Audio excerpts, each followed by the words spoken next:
لەسەر یەکێک لەو چاڵانم کە لە ناوچەی تانجەرۆ دروست کراوە بۆ شاردنەوەی پاشماوە پزیشکیەکان کە ئەمەش هەم لە ڕێگەی زانستی هەم لە ڕێگەی پزیشکیشەوە کارێکی ناتەندروست و مەترسی ڕاستە و خۆی بۆ سەر ژیانی هاوڵاتیان و دانیشتوانی سنوورەکە هەیە. ئەگەر لە دیمەنەکاندا دەربکەوێت ئەمەی دەیبینن تەواوی ئەو پاشماوانەیە پاشماوە پزیشکیانەیە کە لە ناوچەی تانجەرۆ فرێدراوە. پاش کەمێکی دیکە ئێمە سەرجەمیان کۆ دەخینەوە، بەڵام دەمانوێت بینەرانی لای پەیام ڕوون بێت کە چۆن ئەم پاشماوە پزیشکیانە لە ناوچەی تانجەرۆ بەم شێوە ناتەندروستە فرێدەدرێت. لە نێوبردننی پاشماوە پزیشکیە قورس و سووکەکان بە شێوەی ستاندارد و لە ڕێگەی ئامێری تایبەتمەندەوە دەبێت، بەڵام بەپێی زانیاریەکانی پەیام تەنیا دوو ئامێری لە نێوبردننی پاشماوەی پزیشکی لە سنووری بەڕێوەبەرایەتی تەندروستی سلێمانی کاری پێدەکرێت، ئەوانیش لە نەخۆشخانەکانی ئاسۆ و فێرکاریە. بەهۆی لە کارکەوتنی ئامێرەکانی سووتاندنی پاشماوە پزیشکیەکان تەندروستی سلێمانی بە شێوەی کلاسیک و ناتەندروست پاشماوەکان دەخاتە ژێر خۆڵ، ئەمەش مەترسی تەندروستی و ژینگەی بە دوای خۆیدا دەهێنێت. چاڵیان بۆ هەڵکەندووە چاڵیان بۆ هەڵکەندووە جاریوە بە 2 مانگ 3 مانگ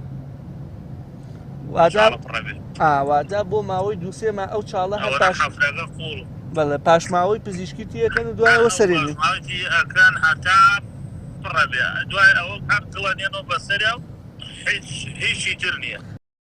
پەیام زانیوێتی لەلایەن حکومەتی فیدراڵیەوە 20 ئامێری لە نێوبردننی پاشماوە پزیشکیەکان هێنراونەتە هەرێمی کوردستان، بەڵام هیچیان کار ناکەن و جگە لە بارگرانی دارایی هیچ سوودێکیان نەبووە. زیانەکانی بکەین بە چەند کۆمەڵە گروپێکەوە. یەکێک لەوانە نەخۆشیە گوازراوەکانن. نەخۆشیە گوازراوەکان ئەو نەخۆشیانە کە لە هۆکارێکەوە لە مرۆڤەوە یان لە ئاژەڵەوە یان بە هۆکار لەکارەکان لە بین نیان مرۆڤەکان ناگوازرێنەوە. خراپترین ئەم نەخۆشیانە نەخۆشی ئەیدزە، کەمی بەرگریە، یان هاوکردنی ڤایرۆسی جگەری جۆری بیە یان هاوکردنی ڤایرۆسی جگەری جۆری سیە و لەگەڵ چەندین دەیان نەخۆشیکەن. ئەم نەخۆشیانە بەڕاستی مەترسێکی ڕاستەخۆن لەسەر کۆمەڵگا.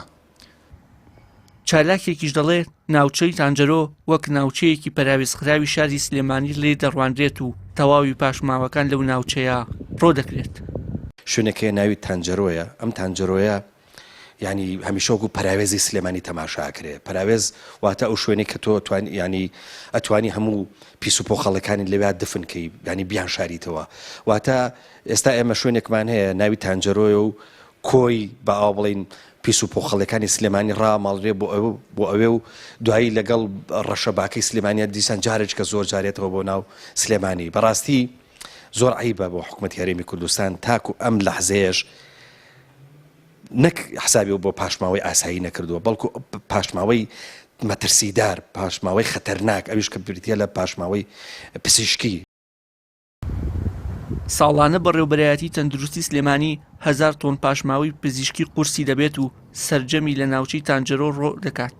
ئەو ناوچەیەش بەشێک لە بەرهەمە سەوزاییەکانی لێ بەرهەم دەهێنرێت و مەترسی بڵاوبوونەوەی نەخۆشیەکانی ئایدوز و جگەر و جۆرەکانی شێرپەنجەی لێ دەکرێت.